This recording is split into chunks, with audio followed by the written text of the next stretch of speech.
Dahil nga every time na makikita ni Aya si Jollibee sa daan ay tuwang-tuwa siya, kaya naman naisipan namin siyang dalhin kay Jollibee nung Sabado ng gabi. Hindi naman first time ni Aya makakapunta sa Jollibee, pero ito kasi yung time na talagang masasabi mong batang Jollibee na rin siya. Paano ba naman every time na makikita niya na si Jollibee sa daan ay tuwang-tuwa talaga siya? Nung last time ngang nag-drive-thru kami ay talaga namang kumain na siya ng french fries. Gagalit pa nga siya sa mama ko noon, paano binublow po kasi ng mama ko dahil nga mainit. At ito namang si Aya ay nagmamadali. Tignan niyo naman yung bata, habang papalapit kami ng papalapit ay walang tigil nga ang pagpalakpak niya. Paano ba naman, dyan pa lang kasi ay tanaw na tanaw niya na nga yung ulo ni Jollibee. Tapos nakasmile pa nga raw sa kanya na para bang tinatawag siya.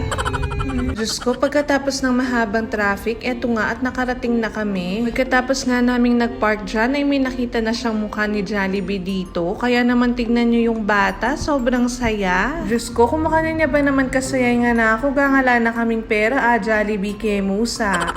Sakto nga naman, pagdating namin ay nandito nga ang mascot ni Jollibee. Kaya naman for the takbo si mama ko para nga makapagpa-picture at makita ni Aya. Uneng mesak yata yung anak ko at sabi na't gagaloy Jollibee.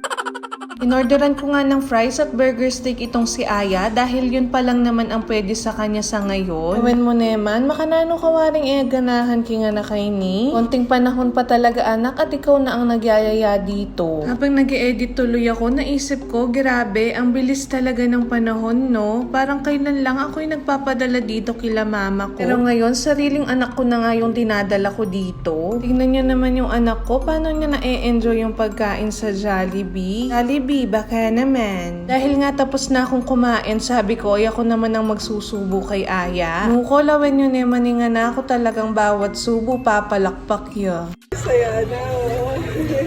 Pag nga natatagalan siya sa pagsubo, tingnan niyo naman yung reaction niya. Ay, Diyos ko, kamuha na nga na ako. Hindi man halata kumain ng burger.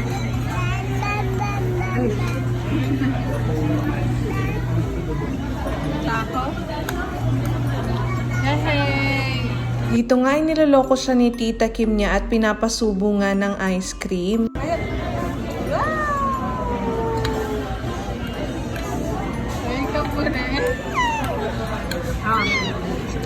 Diyos ko, magpa-cute pa mo. Ay naku anak, hindi ka pa pwede niyan. Ay naku anak, sulit na sulit talaga lahat sa'yo.